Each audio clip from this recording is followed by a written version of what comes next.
저 어렸을 때 70년대 한국에서 부르던 주일학교 찬양 메들리 곡이네요. 귀한 찬양 감사합니다. 오늘 말씀의 제목은 십자가의 외침입니다. 십자가의 외침. 만약에 십자가가 외칠 수 있는 입과 생각이 있다고 하면은 무엇을 외쳤을까? 그냥 궁금해졌어요. 여러분, 신약 성경을 보면은 복음서가 몇 개가 나오죠?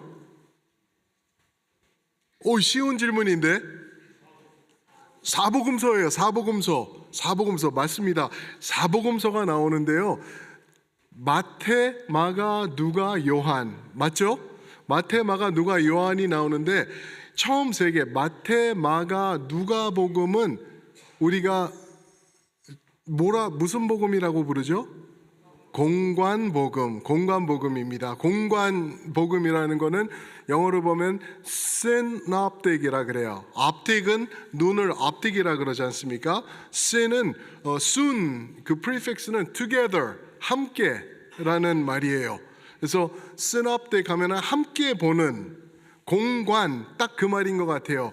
함께 같은 관점으로 보는 복음서가 마태, 마가, 누가라고 우리는 알고 있습니다. 그러면은 왜 요한복음은 공관복음이 아닐까요? 여러분들 저희가 지난 1년 넘게 보아서 아실 거예요. 공관복음과는 조금 차이가 있어요. 아니, 조금이 아니에요. 한 90% 정도 내용이 다르고 접근하는 방식이 다르더라고요. 그래서 예를 들어서 큰 예를 하나 든다고 하면은 공관복음 세 복음서에서는 예수님의 기적과 행적, 이적 이런 거를 통해서 예수님께서 하나님 되심을 밝히고 있습니다.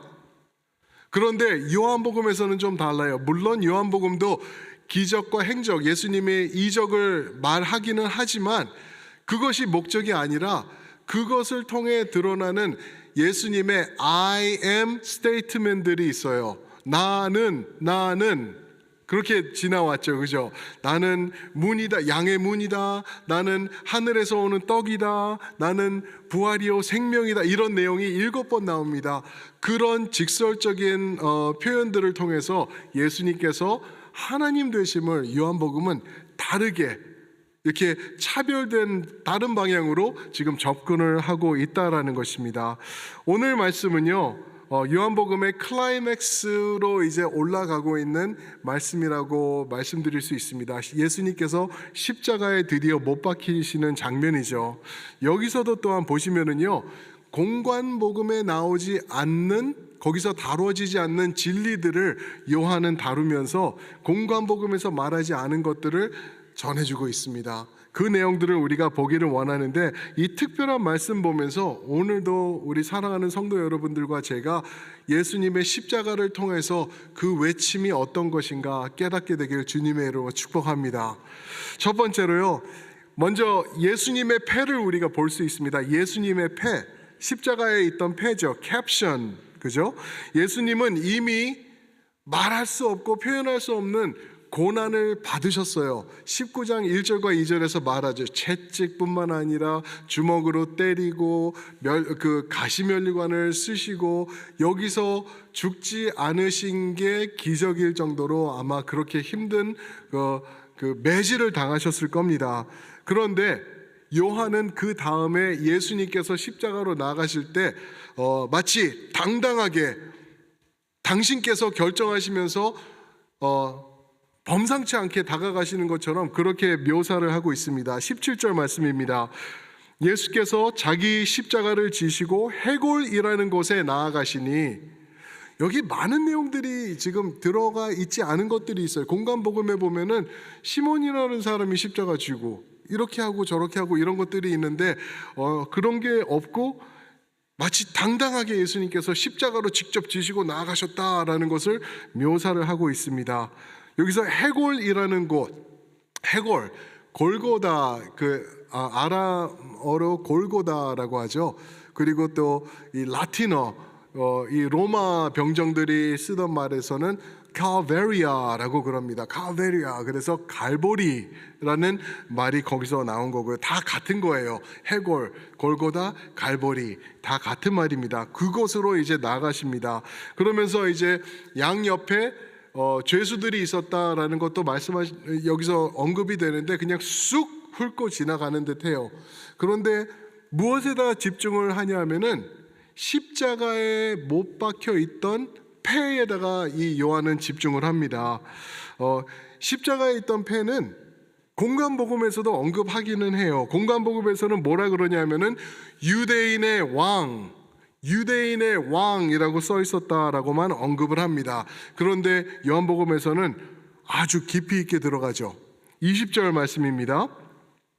예수께서 못 박히신 곳이 성에서 가까운 거로 많은 유대인들이 이 패를 읽는데 히브리와 로마와 헬라 말로 기록되었더라. 아멘. 무슨 말이죠? 예루살렘에 인접해 있던 갈보리 또는 골고다라고 말합니다. 아마 멀지 않은 곳이었을 거예요. 아마 이렇게 걸어서 몇 발자국 가면은 성 밖에 있는 곳이 이 골고다였을 것이다라고 말합니다. 근데 지금 때는 또 어떤 때죠? 절기적으로 어떤 절기죠? 맞아요. 6월절 준비일이었어요. 그죠? 6월절은 유대인 또 주변에서 유일하신 하나님을 고백하는 모든 사람들이 모여들던 그런 가장 큰 유대인들의 절기였습니다. 그래서 북적북적하던 때예요. 그 조그만 땅에, 그 조그만 도시에 많은 사람들이 들어오고 오가면서 이제 또 잘 곳을 찾고 먹을 것을 해먹고 막 이러던 때여서 여기는 많은 사람들이 있었을 것이다 라고 말하고 있는 것이죠. 그래서 이 십자가의 폐에다가 글을 쓰는데 히브리어와 로마와 헬라 말로 썼다라고 말하고 있습니다. 그 내용은 19절에 나오죠. 나사렛 예수 유대인의 왕, 나사렛 예수 유대인의 왕, 두 가지를 말씀하고 있어요. 이게 무엇인가? 나사렛 예수가 뜻하는 것이 무엇이고 유대인의 왕이 뜻하는 것이 무엇인가 우리 잠시 봐야 되겠죠. 그죠? 나사렛 예수, 나사렛은 갈릴리에 있는 아주 아무도 거들떠보지 않는 그런 빈민들이 살던 천한 사람들이 살던 곳이라는 것을 우리가 알 수 있죠. 서민들이 살던 곳이에요. 그래서 나사렛 예수라고 거기에 써 있는 것을 보면은 서민들의 예수구나, 모든 사람들의 예수구나, 낮은 곳으로 오신 예수님이다라는 것을 단번에 알 수 있는 거예요. 나사렛 예수 그랬을 때는 그 lowly place, humble place, 글로 오신 분이시구나. 왜냐하면 당신은요 하나님에게 축복받은 사람들은 부유하다고 알던 때예요. 그래서 이제 천민들, 빈민들, 서민들은 많은 것을 가지지 못한 사람들은 그냥 업신여김 받던 그런 시대라는 것을 우리가 알죠. 그런데 예수님께서 그곳으로 오셨다라는 것을 나사렛 예수로 이제 표현을 그렇게 되고 있는 것입니다. 두 번째는 유대인의 왕, 유대인의 왕이래요. 여러분, 당시 예수님 때에 이스라엘의 왕이 있었나요? 없었나요? 없었습니다. 유대인의 왕은 없었어요. 없었습니다. 로마가 정치를 하고 로마가 잡고 자기 헤롯을 세워가지고 이렇게 움직이고 있었지 유대인의 왕은 아니었습니다. 근데 유대인의 인식에는 무엇이 있었냐 하면은요, 우리 민족의 왕은 사울 왕도 아니고 다윗 왕도 아니고 솔로몬도 아니고 열 왕들도 아니고 우리의 유일한 왕은 누구라고요? 하나님이다. 하나님이다라고 유대인들은 알고 있었어요. 그래서 빌라도가 나사렛 예수 유대인의 왕 이렇게 썼을 때는 유대인들이 대제사장들이 가만히 있지 않았던 거예요. 그래서 그걸 아는 그들이 21절에 말합니다. 그렇게 쓰지 말고 자칭, 그 앞에다 한 구절을 더하라는 거예요. 자칭 유대인의 왕이라고 써라라고 이제 빌라도에게 말을 하는 것입니다. 무엇이죠? 끝까지 예수님을 모함하려는 그들의 행위가 여기서 드러나고 있는 것이죠. 그때 빌라도가 말하죠. 내가 쓸 것을 썼다. 무슨 말이냐면은 한마디로 shut up 그거였어요. shut up. You don't have a say. 그렇게 말하고 있는 거예요. 내가 쓸 것을 썼다라고 말하고 있습니다. 이것을 통해서 우리가 볼 수 있는 게 무엇이냐면요, 사랑하는 성도 여러분, 깨달으시기 바랍니다. 하나님의 구원 계획은 절대 인간의 계략을 통해서 바꿔질 수 없다라는 것. 그 인간의 계략은요, 여러분들도 포함되세요. 하나님이 여러분들 사랑하신대요. 믿으십니까? 하나님께서 여러분들을 구원하셨대요. 그거 믿지 않습니까? 그런데 우리는 우리의 계략과 우리의 생각 또 우리의 방식으로 볼 때는 나 같은 사람은 구원 못해, 나 같은 사람은 천국 못 가, 이럴 때가 있거든요. 나 같은 사람은 하나님의 백성으로 쓸 수가 없어 라고 고백하는데 아니라는 거예요. 인간 그 누구의 계략도 하나님의 구원의 계략을 바꿀 수 없다라는 것입니다. 빌라도 이 믿지 않던 사람을 통해서 예수님의 구원의 진리가 선포되고 있는 것입니다. 여러분, 예수님의 십자가를 지금 이제 19장 중간부터 이렇게 들어오는데요. 십자가 하면은 모든 십자가, 우리가 아는 십자가, 우리가 지금 기억하고 있는 십자가를 생각해 보면은 이렇게 높은 십자가 아닌가요? 맞죠, 그죠? 높아요. 그래가지고 이렇게 옆으로 가는 거는 비교적 짧고 위로 가는 거는 굉장히 긴, 그래서 십자가를 볼 때 이렇게 높이 올려다보는 십자가라고 영화들에서, 그리고 또 우리가 집에다 걸어놓는 십자가들을 통해서 우리가 그렇게 생각을 합니다. 그런데 당시 보편적인 십자가는요, 그렇게 큰 십자가가 아니었다고 말합니다. 십자가를 메고 가시고 거기서 이렇게 골고다에서 세워진 그 십자가는 군인들의 키보다 조금 더 큰 십자가였대요. 그래서 29절에서 보시면은 십자가에 달리신 예수님에게 신포도주를 우슬초에 꽂아서 주님의 얼굴에다가 댔다라고 말해요.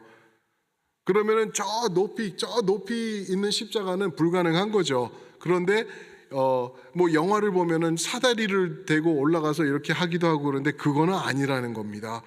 그래서 예수님이 조금 높이 계실 때 우슬초에다 꼽아서 이렇게 얼굴에다가 댈 수 있을 정도로 가까웠던 그런 십자가라는 것을 우리가 볼 수 있습니다. 거기에 누구나 볼 수 있는 글씨로 명패에 히브리어, 라틴어, 헬라어로 이렇게 쓰여져 있다. 이 무슨 말씀인지 아시죠? 히브리, 라틴, 헬라어는 당시에 가장 유명했던 언어들이에요. 주변에 있던 모든 세상들이 사용하던 언어가 이 세 언어이고, 아람어라고 아까 말씀드렸는데 아람어는 히브리어를 그렇게 말하는 것입니다. 그래서 무슨 말이냐면은 오늘날로 치면은 영어로 써 있는 거예요. 영어로 써 있어가지고 주변에 있는 모든 사람들이 이것을 단번에 알아볼 수 있고 다 보게 되는 그러한 것을 지금 이 명패를 통해서 우리가 볼 수 있다라는 것이죠. 이게 무슨 말이냐면은 종교 지도자들 또 이 빌라도 같은 정치인들도 모르게 예수님에 대한 한 가지 진리가 선포된 거예요. 그게 무엇이죠? 예수님은 온 세상의 구원자가 되신다. 아멘. 그거를 지금 이 예수님의 십자가의 패를 통해서 우리에게 전달이 되고 있는 것입니다. 빌라도가 신학적으로 이거를 알았을까요? 아, 이분 불쌍한데 이렇게 죄가 없는 분이니까 죽을 때 이거라도 써드려야지 했을까요? 아니라는 거예요. 자기 생각대로 모든 사람들이 읽을 수 있게 한답시고 한 것인데 결국에는 하나님의 구원 계획, 예수 그리스도께서 온 인류의 구원자가 되심을 이 명패에서 선포되고 있다라는 것입니다. 그래서 요한복음 12장 32절, 내가 땅에서 들리면 모든 사람을 내게로 이끌겠노라 하시니, 모든 사람들, 유대인들, 이스라엘 백성들만 말고 세상의 모든 사람들. 왜요? 예수님은 이렇게 모든 사람들이 단번에 알아볼 수 있는 온 인류의 구원자가 되시기 때문인 줄 믿습니다. 그런가 하면은 오늘 예수님의 옷을 또 우리가 또 집중적으로 봐야 됩니다. 예수님의 옷 23절과 24절에 나오는데요. 예수님의 옷 또한 공관복음에서 언급이 되고 있습니다. 마태복음 27장, 마가복음 15장, 그리고 누가복음 23장에서도 언급되는데 지금 다음 내용은요, 요한복음에서만 유일하게 선포되고 있어요. 23절 말씀입니다. 군인들이, 우리 이거 한번 함께 읽어볼까요? 시작. 군인들이 예수를 십자가에 못 박고 그의 옷을 취하여 네 깃에 나눠 각각 한 깃씩 얻고 속옷도 취하니 이 속옷은 호지 아니하고 위에서부터 통으로 짠 것이라. 아멘. 지금 이 말씀은요, 공관복음에 없는 요한만이 전하고 있는 말씀이라는 것입니다. 근데 궁금하지 않으세요, 여러분? 아마 오늘날 2026년을 살아가는 성도들이라면은 이 점이 이해가 안 되실 것 같아요. 저는 이해가 안 됐었거든요. 뭐냐면은 왜 굳이 군인들이 지금 4명이 있었을 텐데, 그리고 뭐 백부장도 있었을 텐데, 이 군인들이 왜 굳이 죄인으로 십자가에서 죽어가는 사람의 옷을 나눠 가졌을까? 왜 굳이 하다못해 4깃으로 나눠서, 정확히 나눠서 4명이 나눴을까? 궁금하지 않으세요, 여러분? 안 궁금하세요? 저는 이거 보고 와, 그냥 옷이 이거 기념품인가? 그래서 그런 건가? 이런 생각을 했는데 아니더라고요. 이 당시 1세기를 보니까요, 옷은 굉장히 귀한 것이었더라고요. 그래서 한 학자는 한 3개월 정도 일해서 받을 월급으로 산 옷이 이 겉옷이었을 것이다 라고 말을 하는 학자도 있더라고요. 그래서 그런지 저기 선한 사마리아인 말씀이 나오지 않습니까? 선한 사마리아인 말씀 보시면 누가복음 10장에서 이제 30절에 나오는데, 거기서 뭐라 그러는지 아세요? 한 사람이 거기 그 길로 내려가다 강도를 만납니다. 근데 강도들이 어떻게 하는지 알죠? 이 사람을 때리고 옷을 벗겨가요. 여러분, 오늘날 강도 만나면은 옷 벗겨갈까요? 자켓 벗어, 너 란닝구 벗어, 내놔, 그러고 그러지 않아요. 지갑을 가져가고 이렇게 하지, 옷은 그렇게 가져가지 않습니다. 오늘날은. 왜요? 흔하기 때문에. 그렇게 흔하다 하더라도 이따 바자회 때 파는 옷들은 좋은 옷입니다. 맞죠? 그런데 이 옷들은 그렇게 지금은 그렇지만 예수님 때는 더할 나위 없이 귀하던 것이 옷들이었다고 우리가 이해를 할 수가 있다라는 것입니다. 그런데요, 예수님의 겉옷 안에는 호지 않은 위로부터 통으로 짠 옷이 있었다라고 말합니다. 예수님이 안에 입고 있던 옷이에요. 그게 무엇인가? 호지 않고 위로부터 통으로 짠 것이에요. 그런 옷이 어디서 나오냐면 출애굽기 28장 한 장이 이 옷들을 얘기를 하고 있습니다. 이게 중요한 옷이에요. 왜 그러냐면은 제사장들의 옷이었기 때문에 그래요. 제사장들만 입던 귀하고 구별된 거룩한 호되지 않은 통으로 된 옷을 예수님께서 입고 계셨던 거예요. 무슨 말을 하고 싶은 걸까요? 요한이요. 이거를 언급하면서 요한이 우리에게 전하고 싶은 말은, 예수님은 그냥 어쩌다 보니까 죽게 되신, 억울하게 죽음을 당하신, 또 자기 죄 때문에 죽은 분이 아니라 대제사장으로 우리를 위해서 오신 분이신데, 그분이 직접 우리를 대속하시면서 죽으신 분이시다라는 것을 우리에게 말하고 있는 것입니다. 예수님이 대제사장이신 거예요. 그리고 유대인의 왕이신 거예요. 그것을 우리에게 명확하게 설명해 주고 있는 게 예수님의 옷이라는 것을 우리가 생각해 볼 수 있습니다. 여기서 또 제가 이전에도 말씀드렸던 것 같은데 우리가 꼭 기억해야 될 것이 하나 있습니다. 그게 뭐냐면요, 예수님께서 십자가에서 못 박혀 죽으실 때 우리가 가지고 있는 이미지는 예수님께서 수건을 두르고 계세요. 맞나요? 그거는 카톨릭 교회에서 만들어낸 그림이에요. 왜? 벌거벗은 예수님의 모습, 시로라기 하나 걸치고 있지 않았던 예수님의 모습을 거룩하게 묘사할 수 없기 때문에 그것을 만들어서 그렇게 한 것입니다. 성경적이지 않은 거예요. 성경적인 이해함으로 우리가 십자가를 볼 때는요, 예수님께서 겉옷뿐만 아니라 속옷도 벗겨지시고 아무것도 걸치지 못하시고 십자가에 못 박히신 것이라는 것을 우리가 알 수가 있습니다. 무슨 말이죠, 여러분? 예수님의 십자가의 고통과 고난은 고통만이 아니라 말할 수 없는 수치심까지도 동반되었던, 죽고 싶을 정도로, 여러분들 수치스러워서 죽고 싶었던 적 있으실 거 아니에요, 그죠? 그러한 모습을 어쩔 수 없이 내가 십자가에 못 박혀서 움직일 수도 없는 상황에서 지금 예수님께서 죽어가고 계시는 것입니다. 누구를 위해서? 여러분들과 저를 위해서.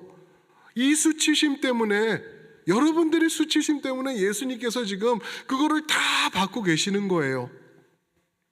특히 유대인들에게 있어서는요, 나체를 보여준다라는 것은, 이거는 말할 수 없는 수치였던 것을 감안하면서 볼 때 예수님이 겪으신 육신의 고통과 정신적인 아픔과 수치심은 이거는 말로 표현할 수가 없는 것이라는 걸 우리가 알 수 있죠.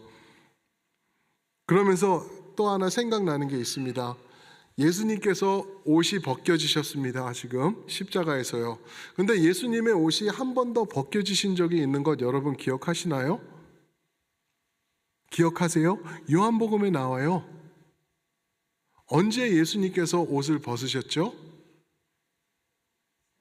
그렇죠. 기억이 나시죠?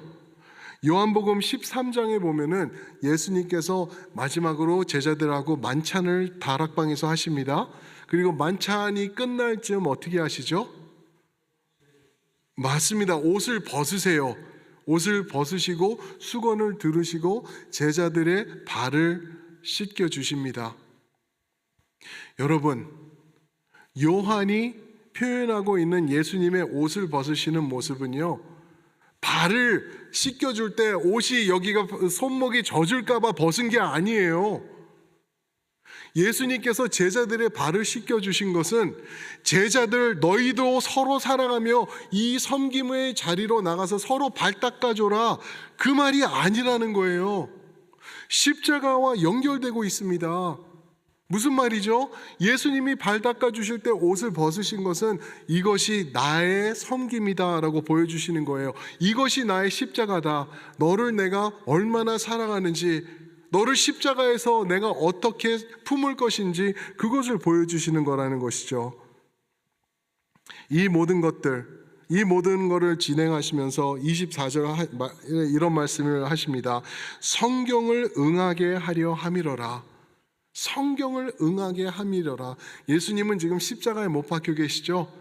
십자가에서 죽으시면서도 예수님께서 성경이 응하게 하기 위하여서 말씀 중심으로 지금 모든 것을 이루어 나가고 계시는 거예요. 사랑하는 성도 여러분, 이 말씀이 그 말씀이에요. 예수님께서 죽음 앞에서도, 그 수치 앞에서도, 그 고통 앞에서도 끝까지 붙잡으신 게 이 말씀이라니까요. 여러분들, 이 말씀 사랑하시길 주님의 이름으로 축원합니다. 여기서 나오니까, 스크린에서 띄워주니까 그거 읽는 거로, 하나님 말씀 읽는 거로 대체하시지 마시길 축복합니다. 여러분들 삶에 이 말씀이 어디 가든지 있으며 이 말씀을 통하여서 하나님의 십자가의 능력을 날마다 경험하는 여러분들 되시길 축복합니다. 그런가 하면은 하나 더 우리가 볼 것은 예수님의 의가 이제는 25절부터 27절에서 나오고 있습니다. 예수님의 의. 요한복음만 십자가 곁에 서 있던 자들을 기록을 해주고 있어요. 공관복음에선 나오지 않아요.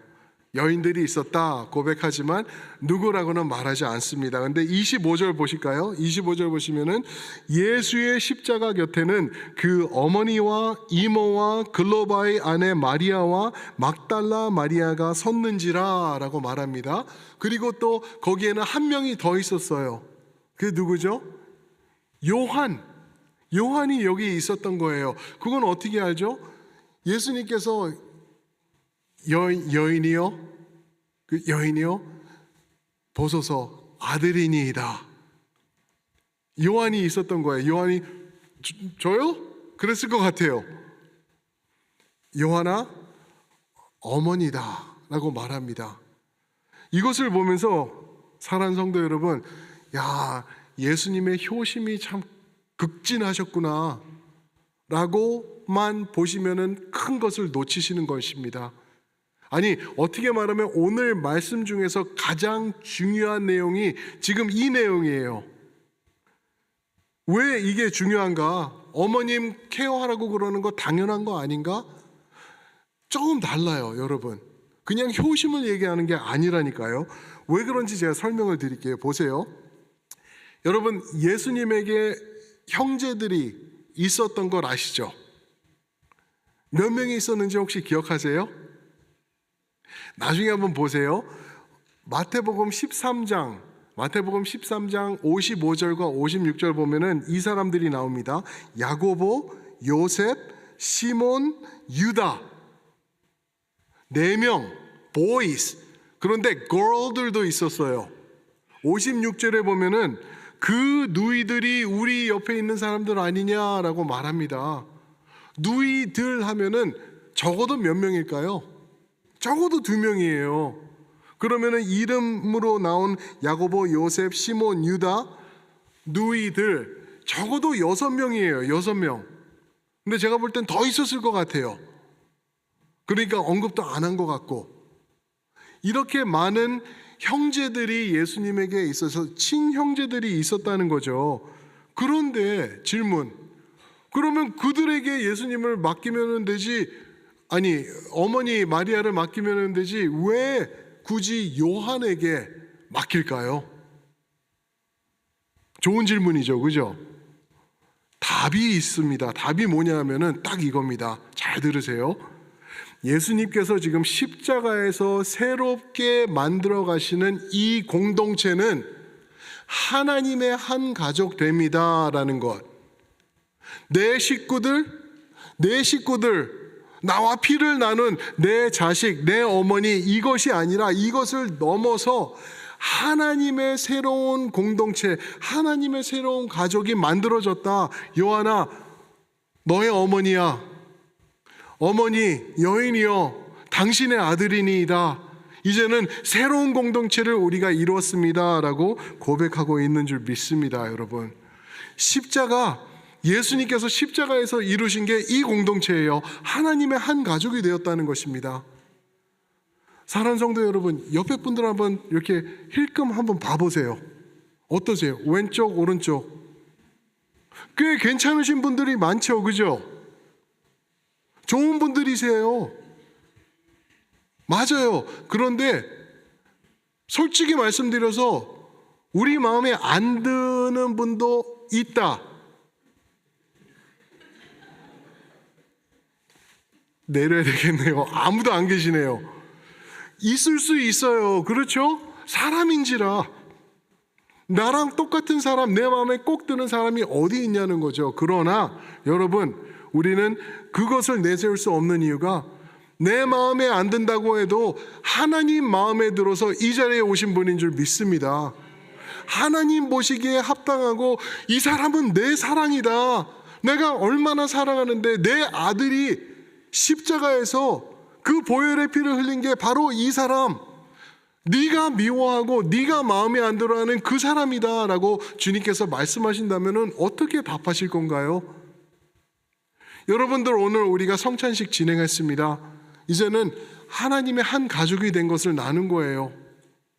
그 안에서 이제는 미워함, 마음에 안 들어함, 싫어함, 저 사람하고는 죽어도 안 해, 이런 거는 있을 수 없다라는 것입니다. 아멘. 이게 성도의 마음입니다. 이게 십자가가 우리에게 오늘 외치고 있는 진리라는 것입니다.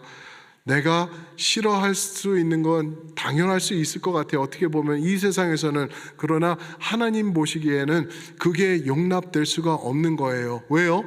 내가 아직 원수 되었을 때에 하나님이 나를 결단하시고 사랑하시기로 결정하셨다는 거예요. 우리가 그런 사람들이에요. 그런데 아직도 나는 용서를 못하고 그 사람 받아주지 못하고 계속 미워할 건가? 그거는 예수님 자체를 믿지 못한다라는 고백과 동일한 것 같습니다. 사랑하는 성도 여러분, 십자가가 오늘 우리에게 이렇게 외치고 있습니다. 주님의 십자가의 패를 통해서 예수님은 온 인류의 구원자가 되신다. 예수님의 옷을 통해서 우리를 대신해서 우리가 받아야 될 고통과 수치를 예수님께서 다 받으셨다. 주님의 의, 어머니를 케어하는 것을 통해서 이제는 우리는 한 가족이 되었다를 외치고 있는 것입니다. 믿으시면 주님의 이름으로 아멘 하시기 바랍니다. 사랑하는 성도 여러분, 그러면은요, 이제는 우리 예수님의 십자가 다시 붙잡아야 돼요. 목사님 걱정하지 마세요. 한 달쯤 있으면은 우리 부활절이니까 그때 가서 붙잡을게요. 아니요.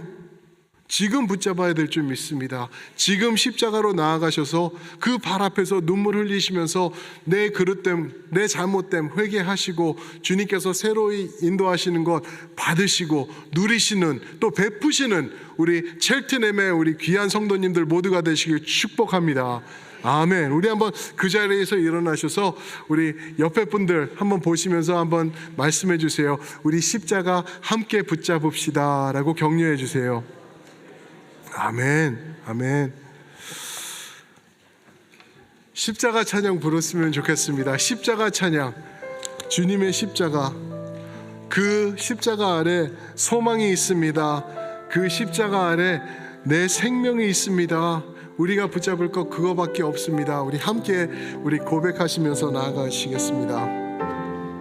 십자가, 십자가 고백합니다. 십자가, 십자가, 그 그늘 아래 내 소망이. 아멘. 십자가, 십자가, 그 그늘 아래 내 생명이 있네. 무엇이 변치 않아? 무엇이 변치 않아. 내 소망이 되며, 내 소망이 되며. 무엇이 한결같아? 무엇이 한결같아. 내 삶을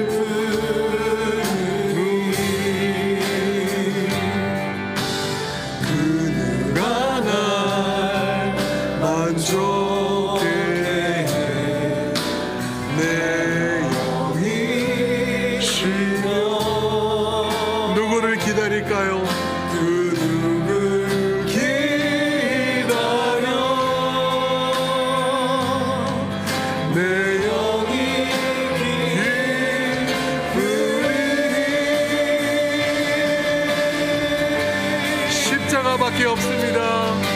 십자가, 십자가, 그 그늘 아래 내 소망이.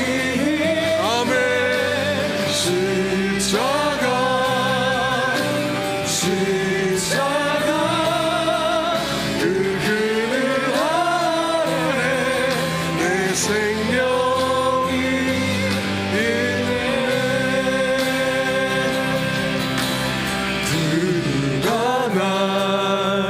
만족해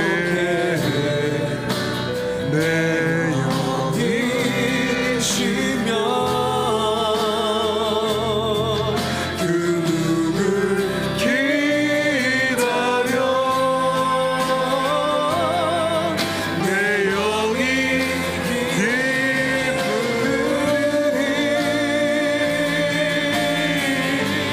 선포합니다. 십자가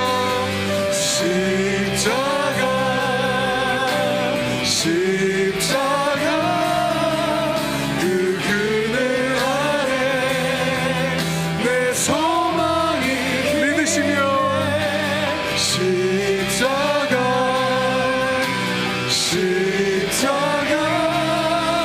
그 그늘 아래 내 생명이 있네. 십자가 나의 십자가입니다.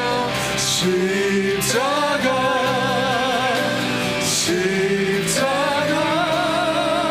그 그늘 아래 내 소망이 있네.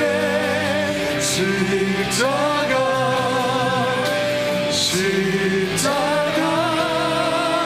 그 그늘 아래 내 생명이 있네. 그 그늘 아래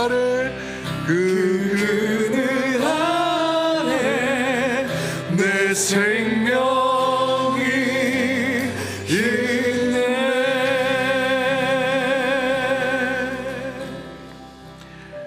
사랑하는 성도 여러분, 십자가가 우리에게 외치고 있습니다. 바로 당신을 위한 온 인류의 구원자 되신, 온 인류의 왕 되신 예수님의 보혈이었소. 당신이 그분의 십자가 때문에 이제는 고난 받지 않아도 되게 되었습니다. 고백하고 있습니다. 이 시간 그 주님 바라봅시다. 이 시간 기도하실 때 주님의 십자가 내가 다시 붙잡겠습니다. 그 그늘 아래 내가 무릎 꿇습니다. 주님이 나의 구원자 되십니다. 우리 붙잡게 하여 주시고 주님과 동행하는 아름다운 인생 살아갈 수 있도록 인도하여 주시옵소서. 우리 한 목소리로 말씀 기억하시면서 함께 기도하시겠습니다. 아버지 하나님, 주님 앞에 나아갑니다. 아버지 하나님, 우리의 모자람 때문에 예수님께서 대속의 제물이 되셔서 십자가에서 죽으셨습니다. 아버지 하나님, 우리가 죽어야 되는데 우리가 받아야 될 고난을 대신 받으셨습니다. 이제는 주님의 수치와 고난과 그 아픔, 그 죽음 때문에 우리가 살 수 있음을 고백하며 감사드립니다. 아버지 하나님, 이 부족함 용서하여 주시옵소서. 주님을 등 돌리면서 주님을 멀리했던 이 그릇의 모습들 사하여 주시고 다시 한번 주님을 붙잡고 주님 앞으로 나갈 수 있도록 주여 인도하여 주시옵소서. 나사렛 예수 되셔서 이 못난 자를 위하여서 오셨고 우리를 구원하시기 위해서 이 땅에 오신 주님이신 것을 믿습니다. 유대인의 왕 되시고 나의 왕 되시고 나의 구원자 되신 주님을 고백합니다. 주님 인도하여 주시옵소서. 붙잡아 주시고 주님의 능력 안에 우리가 거할 수 있도록 인도하여 주시옵소서. 이제는 성도로서 합당한 삶을 살아갈 수 있도록 주여 인도하여 주시옵소서.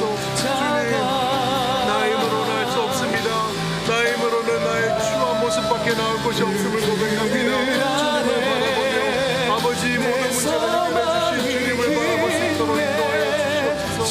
주님을 의지하면서 주님 바라보며 나갈 수 있도록 인도하여 주시고 우리 성도님들 한 분 한 분이 주님 앞에 온전히 드려지는 아름다운 인생 살아갈 수 있도록 주여 인도하여 주시옵소서. 주님 믿습니다.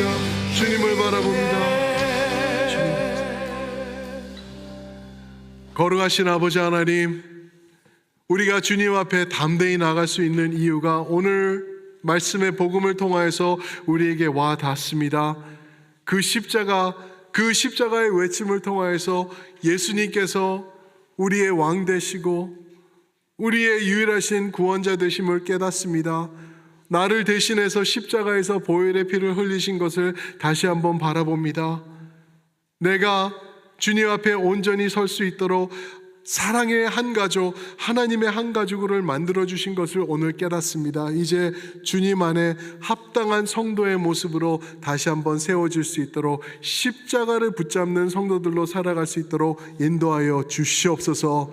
그럴 때 우리를 통하여서 여호와 하나님의 선하심과 인자하심과 완전하심, 그 거룩하심이 선포되는 것 볼 수 있도록 인도하여 주셔서 우리가 구원의 통로가 되고 그리스도의 향기가 되어서 이 땅을 변화시키는 삶을 살 수 있도록 인도하여 주시옵소서.